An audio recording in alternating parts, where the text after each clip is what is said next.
Grade12 again.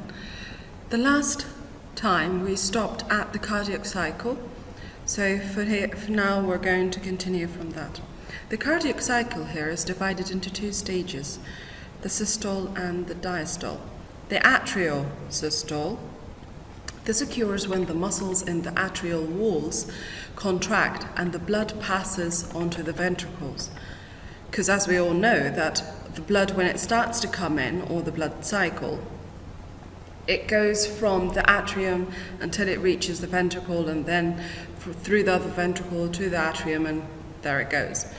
So this occurs when actually the muscles in the atrium walls contract and the blood passes into the ventricles. The 70% of the blood flows passively down to the ventricles. The bicuspid and tricuspid valves open while the semilunar are closed, so they don't all open all together. The bicuspid and tricuspid valves, when they are open, automatically the semilunar valves are closed.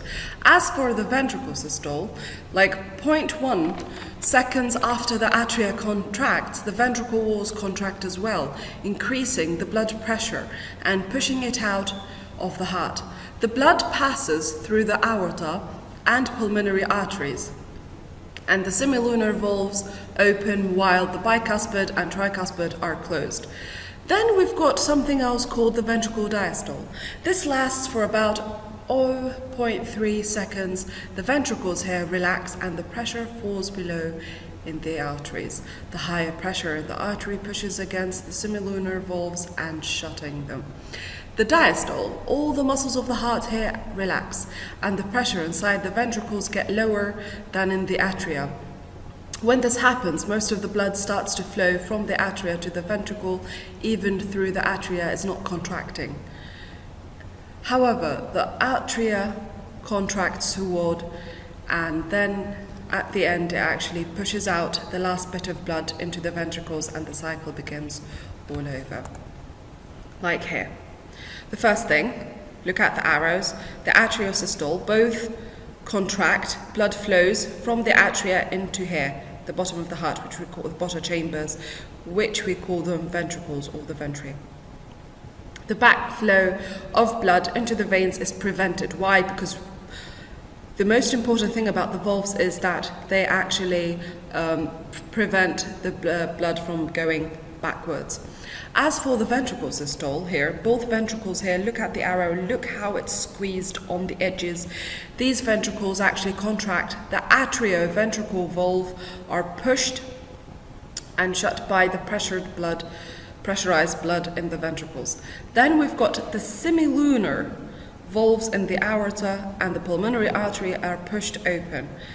Or actually they are opened since the atrioventricle valves are closed. The blood here flows from the ventricle to the arteries. Look at the arrow. So once these ones are squeezed and contracted, it goes through here. These are the semilunar valves and these are the atrioventricle valve. Why do we call them the atrioventricle valve? Because it's between the valve between the atrium and the ventricle. We've got a bicuspid over here and a tricuspid over here. The ventricle diastole is when the atria and ventricles relax, so both of them are in a relaxed position. The semilunar valves in the aorta and pulmonary artery are pushed shut and they are closed. Look over here how these, the semilunar valves are actually closed, meanwhile these two are open. The control of the heartbeat. The cardiac cycle begins in the right atrium, as we all know. There is a specialized patch of muscles in the wall of the right atrium known as the sinoatrial node, as abbreviation is SAN. They set the rhythm for all the cardiac muscle cells to beat as they send out electrical impulses to the rest of the atria.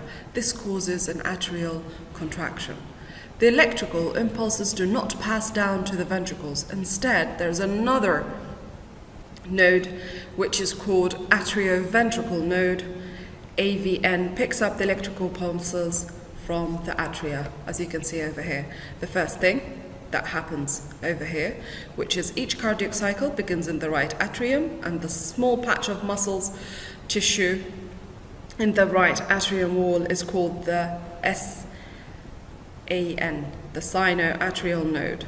which automatically contracts and relaxes all the time. So it doesn't need a nerve to start off, and that's why it's said to be myogenic. Myo refers to the muscles. The pacemaker rate can be adjusted by nerves transmitted impulses to the pacemaker from the brain. The second thing here, as the muscle here contracts, it produces electrical excitation wave, which sweeps through all of the muscle in the atria of the heart. This excitation wave makes the muscle in the atrium to contract. Then the excitation wave sweeps onwards and reaches another patch of cells, the one that we mentioned earlier, and we said it's to be called atrioventricle node over here, between the atrio and the ventricle side. This node is the only way which electrical impulse can get down to the ventricles. Then the excitation wave moves swiftly down through the septum. We said earlier that,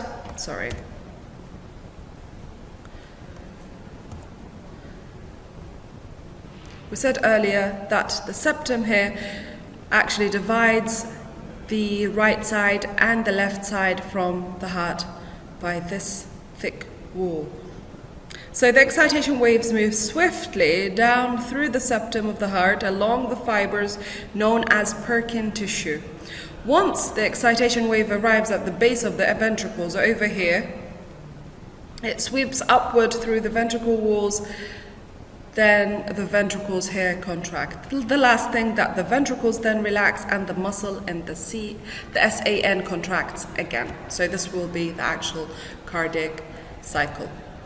Okay, we talked earlier about the components of the blood, and one of them is actually the lymph associated with the blood. About 90% of fluid that leaks from the capillaries at the arterial end into tissue space eventually returns to the capillaries at the venous end. The remaining 10% is returned back to the lymphatic system. The fluid inside the lymphatic vessel is called the lymph. The lymph is very similar to the tissue fluid but has a different name in each different place. The lymph here contains large proteins and white blood cells than the tissue fluid. Here is the lymphatic system. Where does it cure? The lymph node,